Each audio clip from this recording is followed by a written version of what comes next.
partition of India with characters.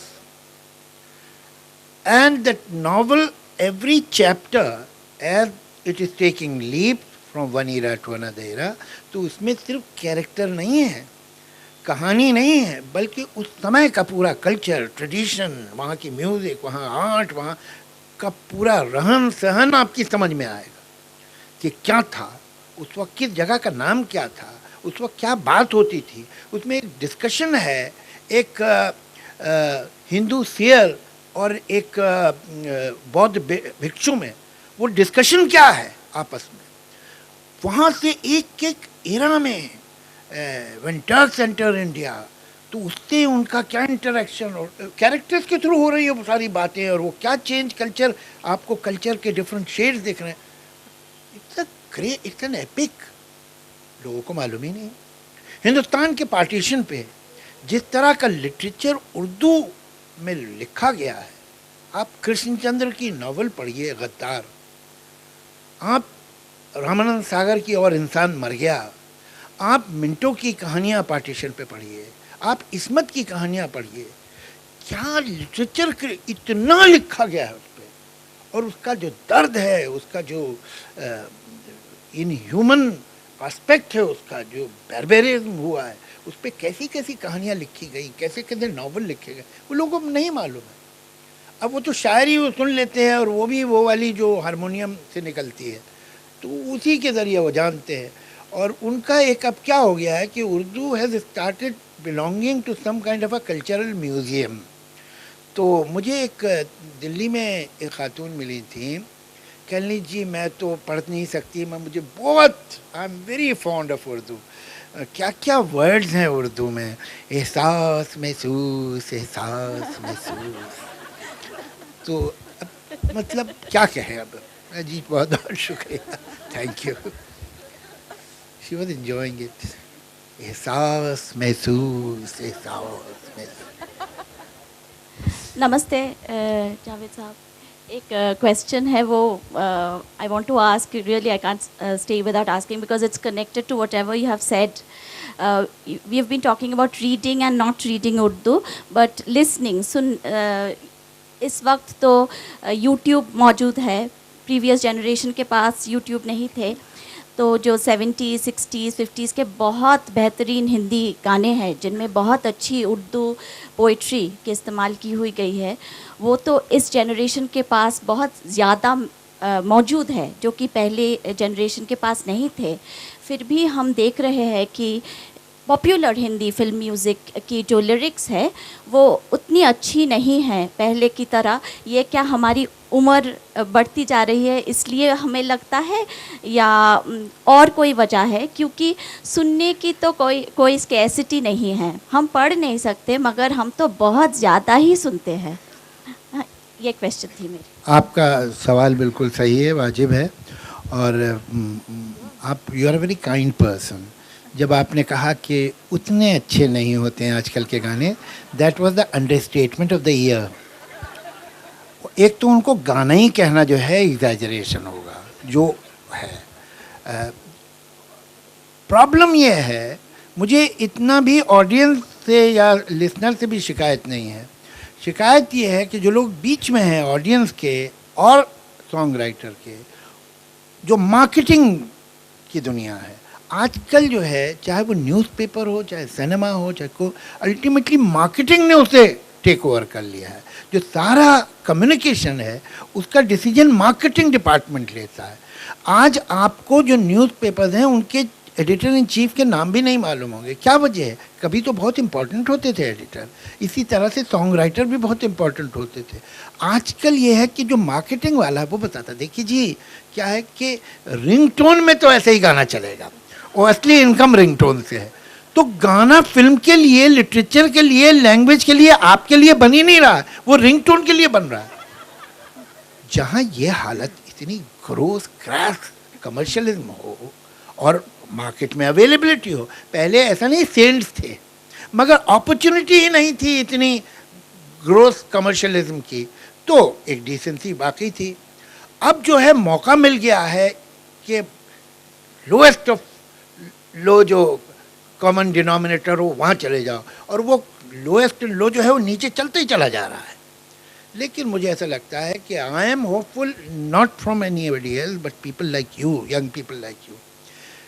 आप सही कह रही हैं, इसीलिए मैं कहता हूँ मुझे ऑडियंस से कोई शिकायत नहीं।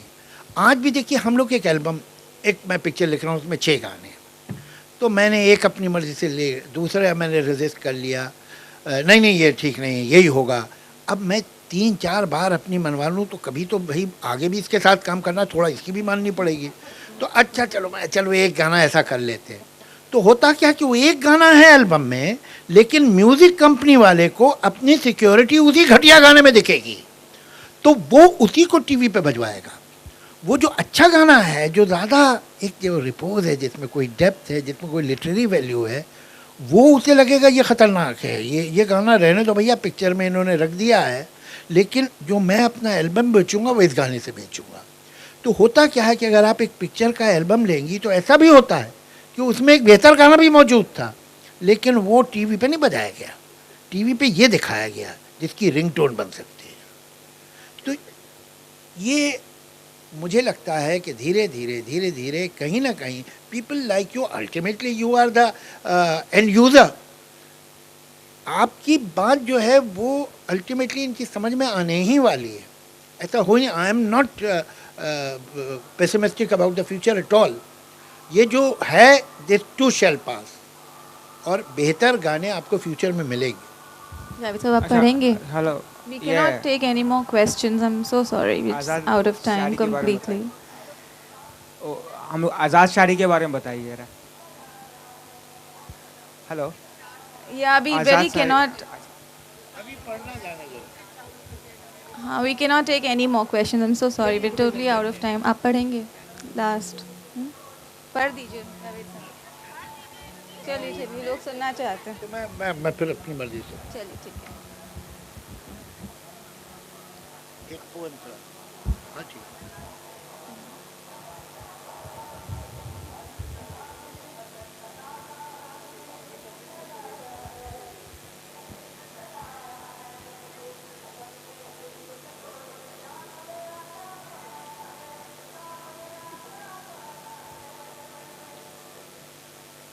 आपको एक छोटी सी पोएम सुना देता हूँ। पोएम का टाइटल है आंसू। इसमें जो भी ज़रा से मुझे लगे अनफेमिलियर वर्ड मैं उन्हें ट्रांसलेट कर दूँ।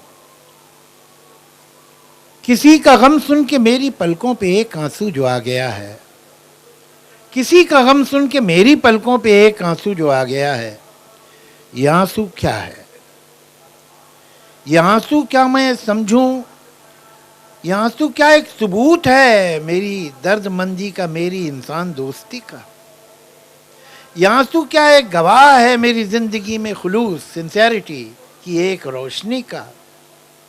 ये आंसू क्या ये बता रहा है कि मेरे सीने में एक हसास दिल है, जो कि किसी की दिलदोज़ दास्तां जो सुनी तो सुन के तड़प उठा है, पराए शोलों में जल रहा है, पिघल रहा है। मगर मैं फिर खुद से पूछता हूं, ये दास्तां तो अभी सुनी है, ये आंसू भी क्या अभी ढला है? ये आंसू क्या मैं समझूं पहले कहीं नहीं था?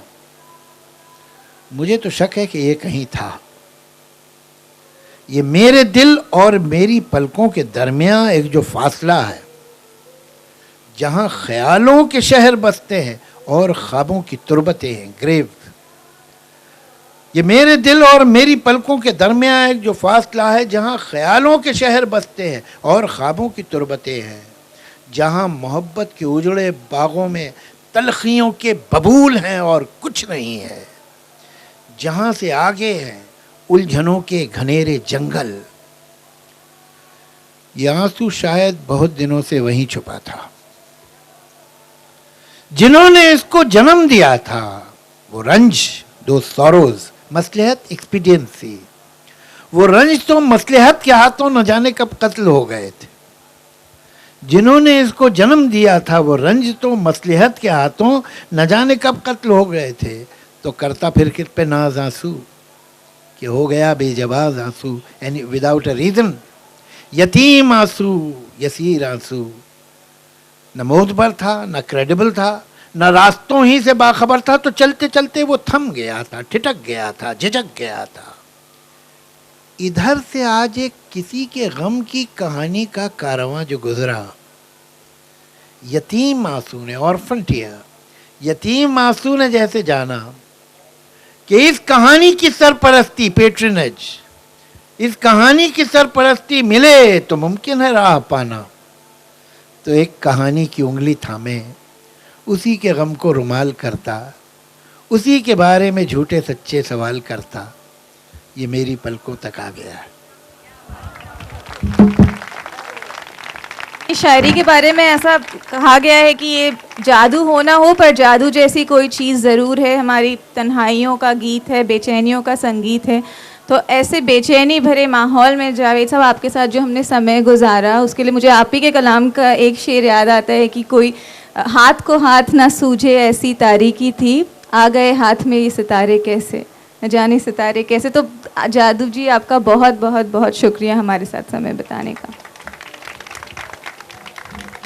जावेद साहब जाने से पहले आपकी इजाज़त से टाटा स्टील की तरफ से एक छोटा सा नजराना, उनका एक किताब ऑन कॉर्पोरेट सोशल रिस्पॉन्सिबिलिटी, अगर आपको miss Shilpashree Nag on behalf of Tata Steel would like to present this to you. Thank you so much and thank you all of you for turning up at this very special session.